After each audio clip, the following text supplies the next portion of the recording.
games available at a console's launch are often difficult to figure out. There's always the games you had high hopes for that end up falling on their face. And then there are the games that no one expected to be good that end up delivering. Red Steel falls into both categories. At one time, it was heralded as the rebirth of the first-person action game, but after a couple lackluster showings, some of the glitz faded. Now that we've played the final version, we found that it falls somewhere in the middle. But is it worth your launch cash?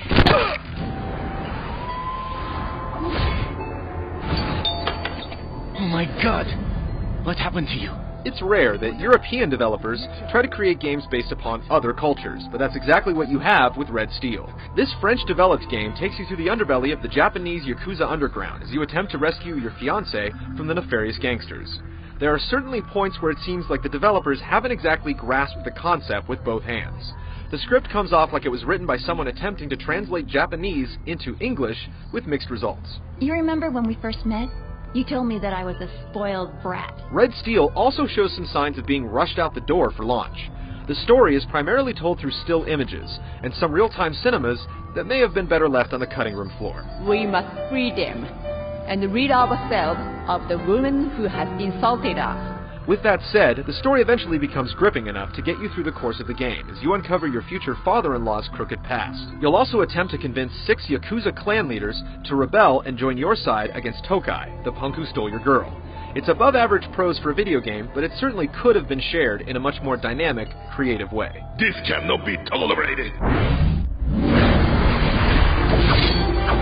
This is a game of two personalities. On one side, you have first-person shooting, and on the other, you have first-person swordplay.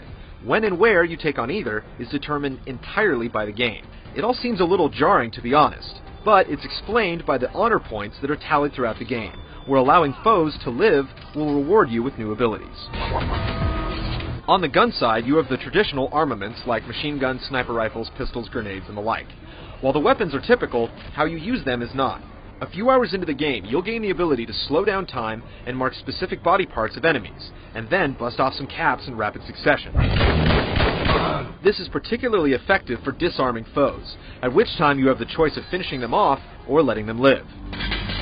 Sword fights occur fairly regularly, but the one-on-one affairs don't last long, making for a game that's about 80% gunplay and 20% hacking and slashing.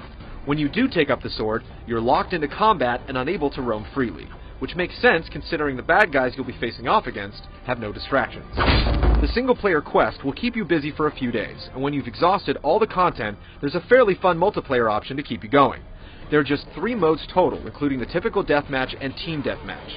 The best of the 3 is called Killer, where the Wii's remote speaker will give players particular instructions. The first to accomplish the objective is the winner. It's the only mode that actually makes use of the Wii's unique abilities, and it's a great deal of fun. Well, as long as you have a decently sized TV anyway. You can only play the multiplayer modes via split screen with up to 4 players, as there's no online or LAN support, which is a bummer. Technically speaking, Red Steel is all over the map. There are moments where the game looks like one of the more impressive Wii launch titles, with destructible environments and some impressive lighting. But other times, it looks like a game that was created for the GameCube, with blocky environments and blurry textures. While art is often a subjective thing, it's hard to fall in love with the characters in Red Steel. They look completely generic and lack any particular style, making almost all of them forgettable. The music, on the other hand, is anything but.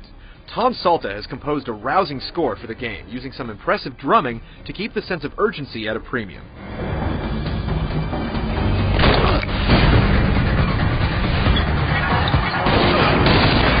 Anytime you introduce a control method as fresh as the Wii's, there's going to be a learning curve involved. Red Steel doesn't do a whole lot to help with this. When using guns, the Wii remote controls where you're looking, while the nunchuck attachment controls movement. It makes sense to try and mimic the industry-standard PC setup, but the Wii remote doesn't provide enough sensitivity in Red Steel to turn around quickly enough. This causes a lot of the gun battles to deteriorate into finding a camping spot with a wide view of the environment, taking cover, and popping out to deliver some lead. Because of this, cover is definitely a bigger part of the game than we expected. You can tip over tables by giving the nunchuck an upward thrust and then hide behind them, but not for too long. Just like most of the objects in the game, the cover is destructible, so camping at one spot can mean doom. At least there's a rebounding health meter to fall back on. If you've taken too much damage, you can always run to safety and your health will go back to full. With the somewhat clunky controls, this can be easier said than done. One thing that counterbalances the brutish controls is the relatively stupid enemies you'll face throughout the game. They're more than happy to stand in the wide open and be bullet piñatas, yet they're absolute deadeyes who can seemingly shoot through any amount of cover or objects and land a shot. They'll occasionally take cover behind walls or tables, but more often than not, they'll dare you to master the controls. And it's not an easy dare either. The controls, by any standard, are extremely complex. The focus mode is enacted by thrusting the Wii remote toward the TV, but to use normal zoom, you thrust it toward the TV while holding the A button.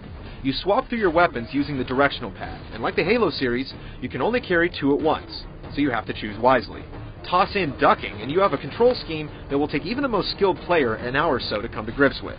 There's a slight aim assist built into the game that keeps you from having to be ultra perfect with the Wii remote, and while there's no slider for aiming sensitivity, there are 3 different settings to choose from that can at least help you find your sweet spot. It's not all bad for the controls though. Tossing grenades is a good time, as you simply move the nunchuck in a throwing motion. You can even roll them along the ground by using an underhanded gesture, which is a lot more fun than you might think. Sadly, the sword play doesn't fare much better.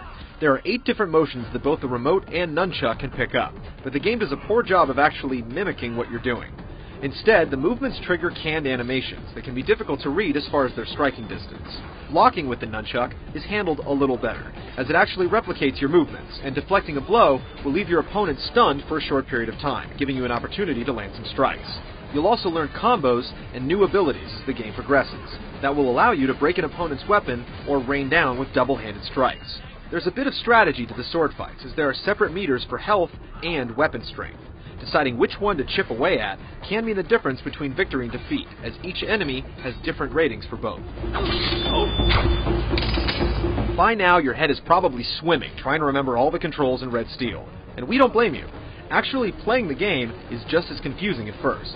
The control scheme is extremely ambitious and demanding, yet once you get a handle on it, it's easy to see the potential.